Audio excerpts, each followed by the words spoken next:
Welcome to the Den of Tools. Howdy ho, guys and gals, it's Red, your friendly neighborhood tool bear, back again here in the old Den of Tools. Well, a while back, I did a video on the dark, dirty secrets of WD-40. Remember, WD-40, WD stands for water displacement. 40 is the 40th formula they tried. And the reality was that it was designed to protect surfaces, to penetrate water, and to get in there and lift it up and protect the surface. But they advertise it as a cleaner and a lubricant and all these other things. It's a toolbox in a can.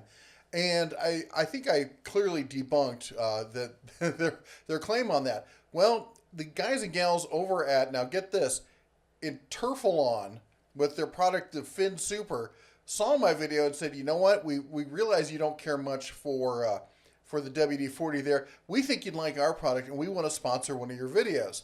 And I said, who are you again? And I'll be honest, I'd never heard of these guys. I still haven't heard of them. I mean, they sent me their product. They're sponsoring this video. But prior to that, I've never seen them around anywhere else. The only place I've seen them available is on Amazon. I'll have a link down below if you want to check it out. So we're going to compare and contrast some of the uses that you see with WD-40 here versus what you can do with the Fin Super.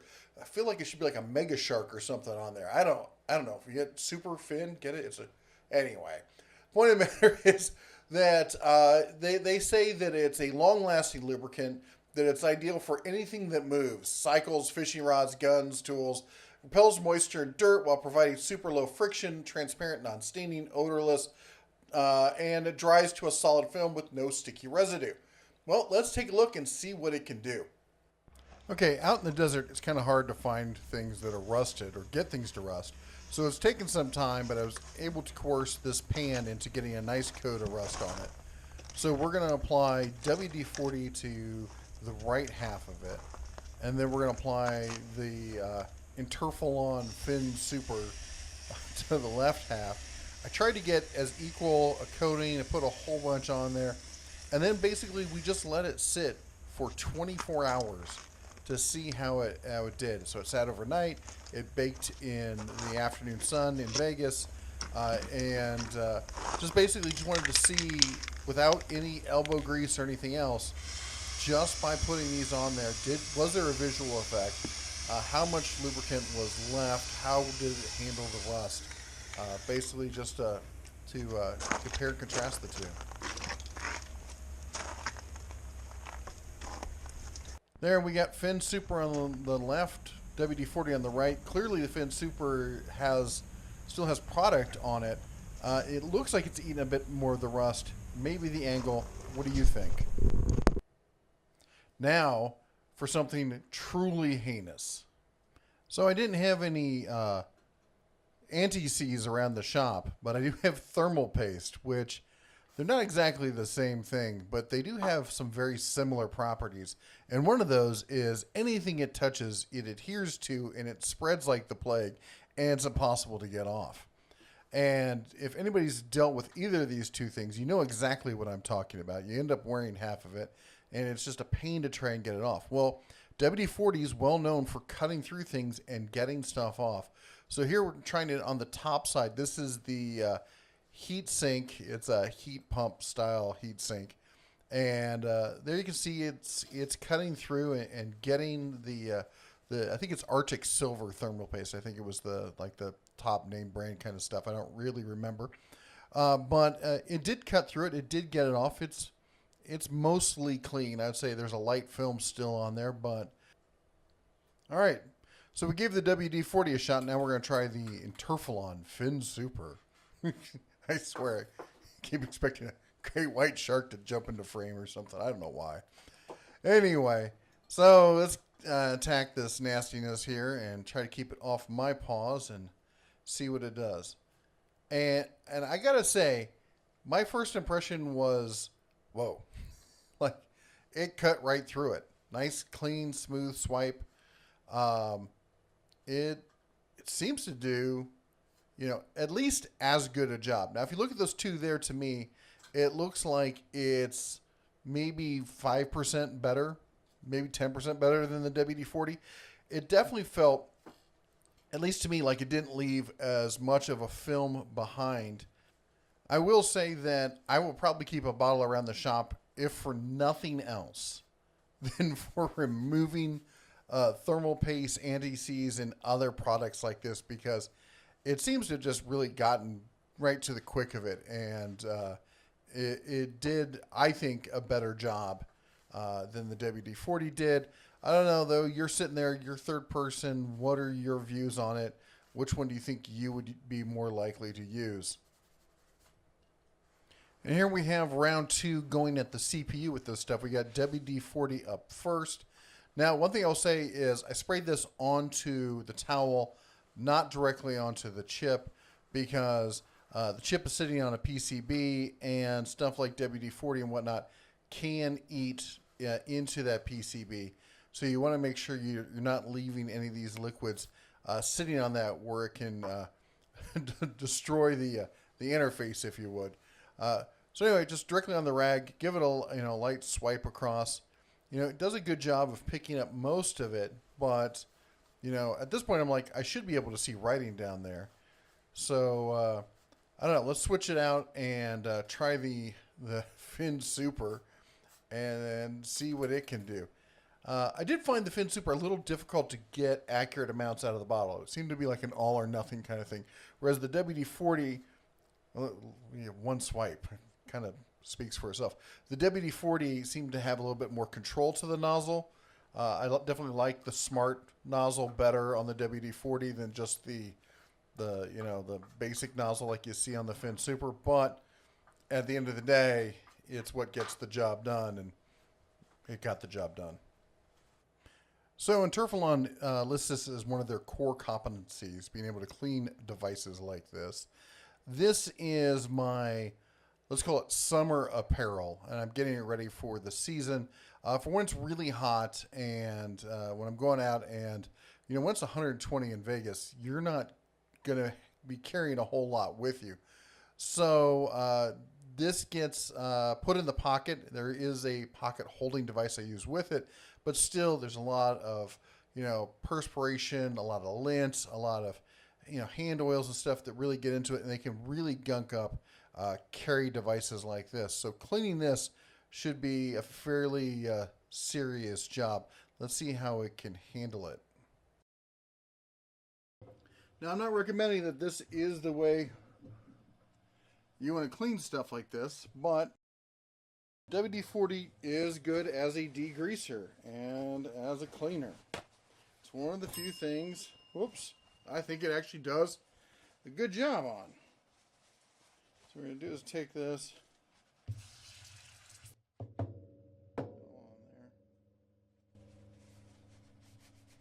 we're going to try and do just the top side of that. See how that comes. All right. So we'll keep that over there. That is that. Another one over here. Yeah, I know. These are not the proper cleaning equipment. Most of my bags and stuff for that are up at the other house. So you make do with what you got. Come down here.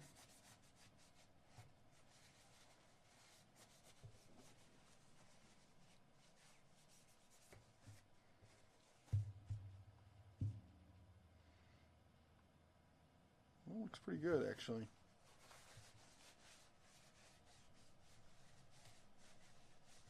Sorry about the redness in the lights. I got a white light over here. This is a tricolor light that equates to white by putting out a lot of different color, but it shows up on the screen with a red tint to it. So it is what it is. Oh yeah, look at that. Getting that stuff out of there. Just a little bit of, I don't know if you can see that on there, a little bit of wear and tear over the ears there. That's interesting. I'm just trying with cloth right now to see what comes off before we start using any kind of abrasives.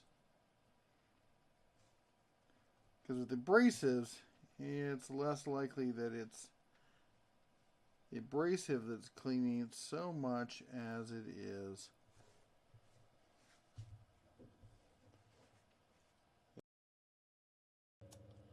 or the cleaner, which is the abrasive.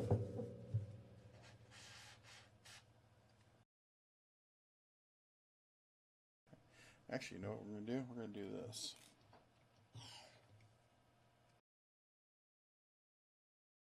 Okay.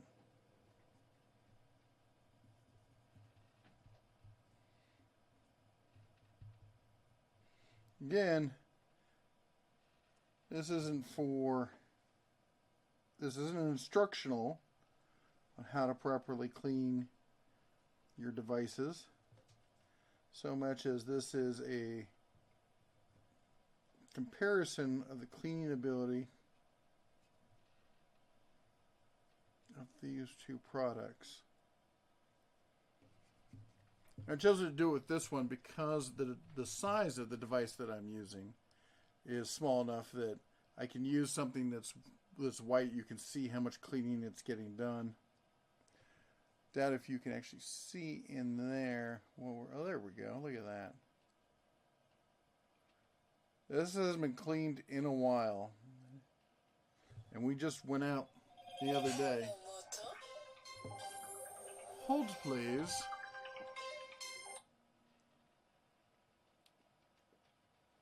Hello, my love. What's up? Hey, so I like my savers if like nobody is here. What is it that you need for savers? What is you to look for? There was nothing I need. You said you were going to look for a new electric griddle thing. Oh. Okay. Thought there was something else. Maybe it was so there's some thing. Okay. Oh. Are you at home? I am. I'm recording right now. Say hi. Hi. All right. Love you. Love you. Bye. Bye. Well, here you can see it's doing the job. It's getting the stuff out. It's getting those carbon deposits, and it's cleaning it up. Did it do a better job than WD-40? Yeah, I think it did do a better job than WD-40. Would I use WD-40 normally for this job? No. Would I use Interflon for this job?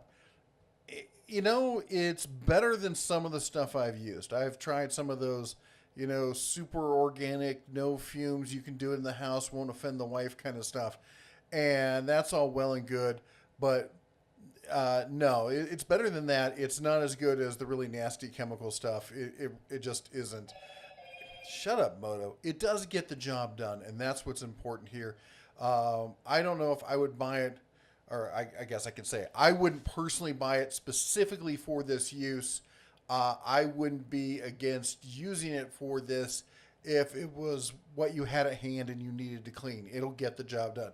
As far as a lubricant, I didn't feel that it was sufficient, and I used the hoppies that I had on hand, you know, on the rails and stuff for the actual lubricant. But for cleaning, it did do the job.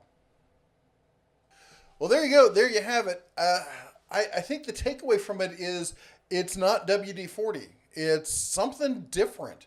It does seem to do better as a lubricant. It's better at cleaning in some instances, not in others. It's like it's the same thing but entirely different, and it's really odd. I'm not exactly where it falls in with certain things. I gotta say, it did a great job on some of the items, and some of the stuff it was like, meh, all right. It has a unique smell to it. It is not odorless. It's not bad, but it's you know, it's not like hoppies is going to drive, you know, your wife out of the room kind of stuff. But there definitely is an odor to it. The one thing I do have to say that is kind of putting me off on it is the price. $27.88 plus $8 shipping. I guess if you really want to get away from WD-40 and you've got the specific job that this is good for, maybe it's worth paying that price. It seems a bit on the high end for me. I mean, it's great graphics, lovely bottle, and it was good at some stuff. Anyway, let me know what you think down below. Why don't you put down in the comments what you think about this versus WD-40, and if you think you would give it a try.